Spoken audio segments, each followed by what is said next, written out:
Oh God, that's definitely gonna make it in the video. Definitely. Hi Vogue, Chloë Grace Moretz here. Come get ready with me for the Louis Vuitton fashion show.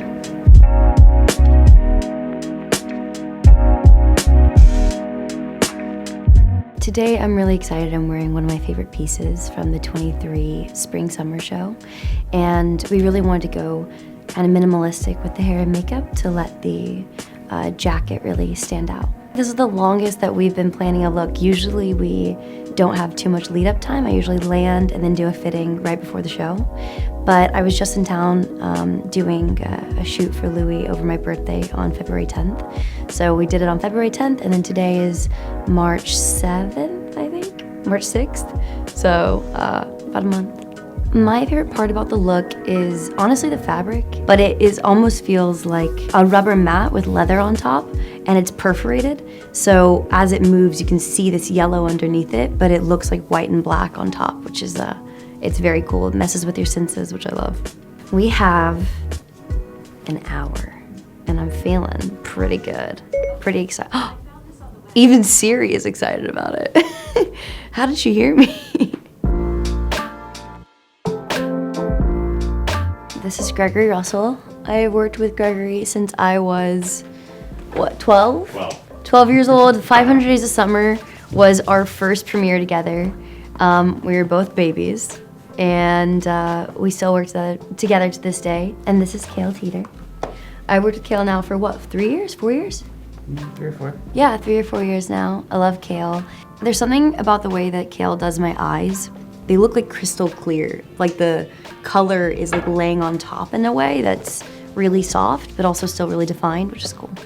I always kind of go more minimalistic, I think is what I do. So it's also, I think for me, it's always fun planning to go against the grain in some ways, like depending on what I'm maybe releasing in terms of the TV show I just did, or maybe a movie that I'm filming.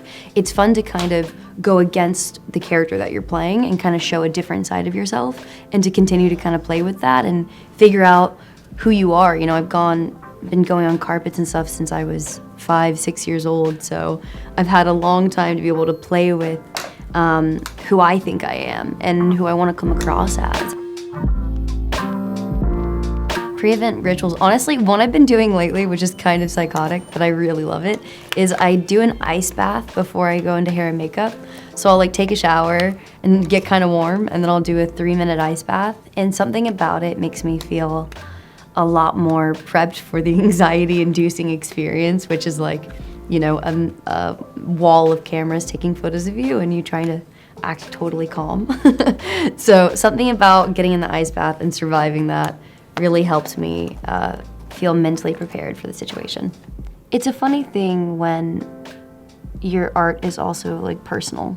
And I think in my kind of career path, in being an actor, so much of what you do is who you are in some way, no matter what you kind of, you know, whether or not you want it to be who you are, it is, you know, pieces of your soul are gonna be in that character. And every actor, I think, has their own little ways of disconnecting from the part, but for me, it's just like going home and hanging out with my dogs and my partner and just like having dinner, you know, and watching The Real Housewives of Beverly Hills is really the biggest key for me.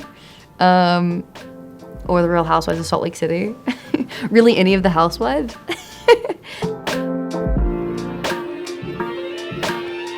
That's Salem. That's that's my boy. He is a German Shepherd. And then I have a little French Bulldog named Ruby. This is Ruby. She's very cute, if I do say so myself. She owns me. She tells me what to do, and I'm like, yes, ma'am. Right away, Miss Ruby.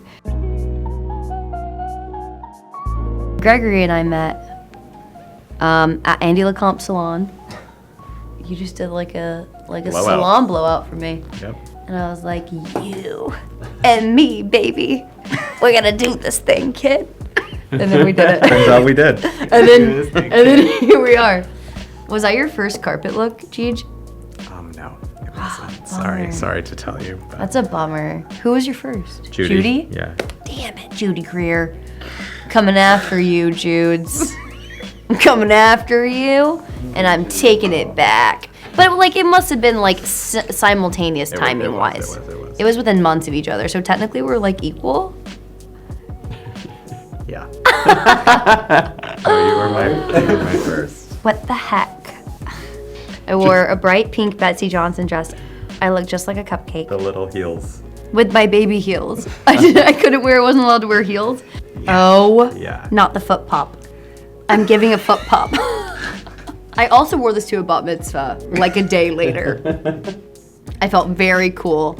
It's giving Lauren Conrad blowout, Okay. barrel curls. So, you know, when we talk about fashion faux pas, I wouldn't say it's a fashion faux pas. It's the foot pop for me. What was I thinking? I'm like, who, me? In my little dress.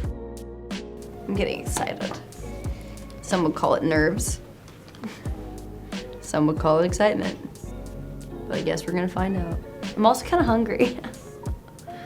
All right, be right back. I'm gonna go get dressed.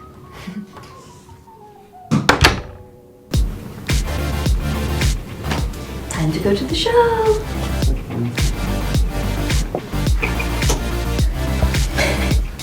Because this is like a big buckle, I did nails that look like the buckle. Wow. Which is fun. They look kind of like a buckle.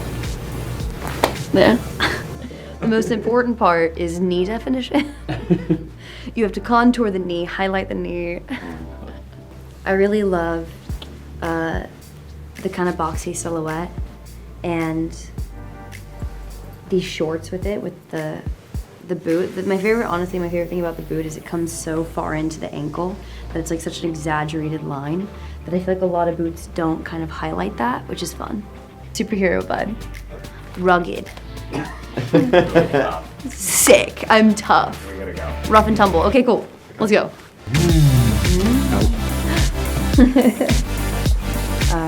Oh, keep. Okay, I found it. Let's go.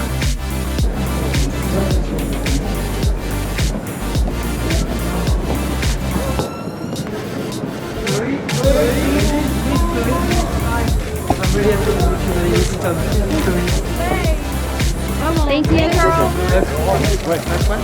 you, guys. Thank you so much. Guys.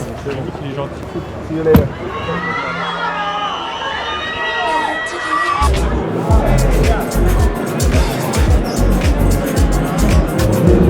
Oh my god, I finally found you guys. You guys were totally missing. Hi Vogue, thank you for getting ready with me, and I'm so excited to see what the show brings us.